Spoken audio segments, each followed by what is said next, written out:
Senator Stein, with your eyes. The debate vote. Senator Stein, you have the floor. I share many of the views that Senator Jackson spoke, but it's not just for the process by which this debate, which this budget is before us, that I will be voting against it, but for the priorities it represents. The fundamental problem with this budget is that it does not invest in the most important service the state of North Carolina provides. And that's educating our school kids, paying our teachers, and it's creating a climate where we can compete successfully in an intensely competitive world.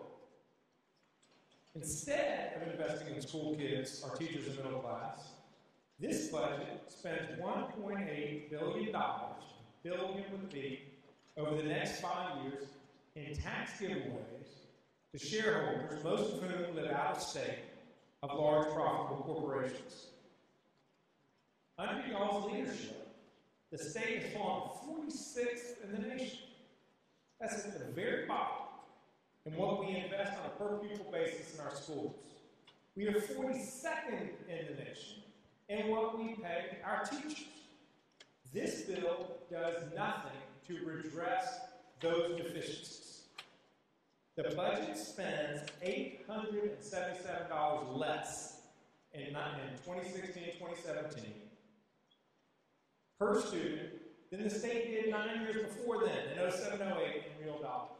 That's nearly $1,000 less per kid next year than we did 9 years earlier. I remember y'all didn't like the whole idea about inflation the last time we debated this. So even if you use nominal dollars, take inflation out of it, and still analyze it on a per student basis, the budget spends less than we did 9 years ago before the recession.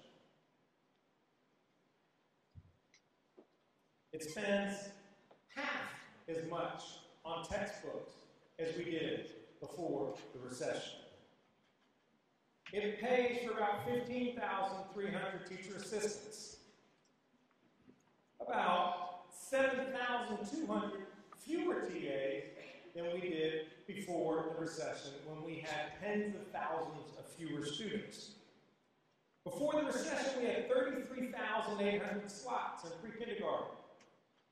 This budget pays for 28,400. That's a decrease of 5,400 pre-K slots. On teacher pay, we used to be at the national average. Today, we're 42nd. This bill does little to nothing to fix that. The only teachers who get a pay increase are starting teachers. Any teacher above 5 years experience does not get a dime of pay increase, only one-time money. The bill does nothing to reward teachers who earn a master's degree in the area in which they teach. If our goal is to run the most experienced teachers out of North Carolina, into South Carolina, into Virginia, and even down to Houston, Texas, this budget will likely succeed. We increase tuition, this budget, on the community college students again. $128 for residents. This is on top of a $624 increase in tuition since the beginning of the recession. That's a 35% increase. Median family income in North Carolina is falling. Middle-class families are working harder just to try to stay in place, and yet you're adding to their burden by raising the cost to educate themselves. The budget cuts how much the state puts into higher education. We're spending less than we did before the recession.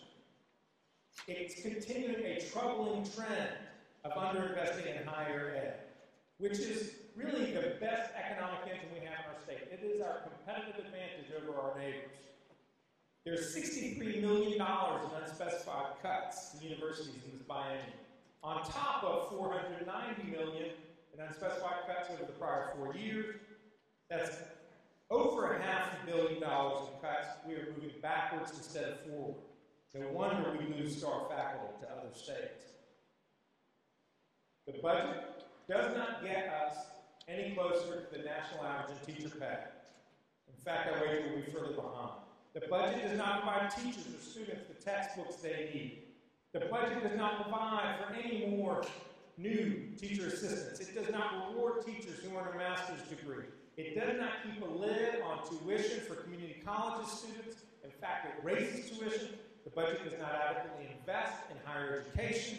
The budget does not make up for lost pre-kindergarten slots. We had a budget surplus this year. When are we going to make up for some of this ground we lost during the recession? Why aren't we doing it now? The budget spends $1.82 billion in tax giveaways to corporate short shareholders, most of whom live out of state, over the next 5 years. And in overall tax breaks, it's $4 billion over the next 5 years. I've heard some hay being made in the press about one-time money to teachers and state employees, $750. The tax cut for millionaires alone is $2,000 on average.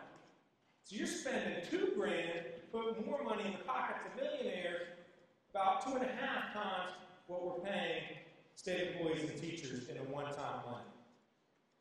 Those are upside-down priorities.